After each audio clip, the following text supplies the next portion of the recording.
બાળકને બહુ ટોકવું નહીં.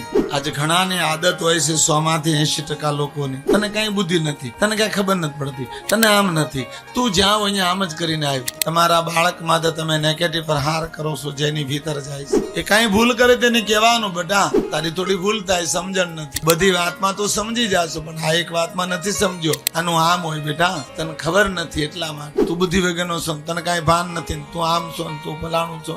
તમારા શબ્દો તમારા સંતાનો માટે, તમારા પરિવાર માટે, તમારા ઘર માટે બહુ શસ્ત્રનું કામ કરે છે, જેને તમે ક્યારેય લક્ષ્યમાં નથી લેતા. સમાજના જગતમાં એક વિચારધારા છે, ઈશ્વરને પ્રેમ કરો, દુરાચારીને નફરત કરો. શિવ મહાપુરાણ એમાં નો આવે. શિવ મહાપુરાણ એમાં આવે કે સારાને પણ પ્રેમ કરો અને ખરાબને પણ પ્રેમ કરો. જો પ્રેમ જ કરો હોય તો સારું અને ખરાબ ક્યાં છે?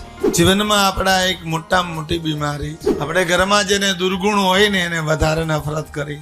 હું એમ કહું, જેને દુર્ગુણ હોય ને ઘરમાં, કોઈ પણ વ્યક્તિને દુર્ગુણ હોય, દીકરો, બેન, દીકરી, પતિ, કોઈ પણ એમાં એબ હોય, જેમાં દુર્ગુણ હોય, એને વધારે પ્રેમ આપશો, એ ધીરે ધીરે દુર્ગુણને છોડવા લાગશે.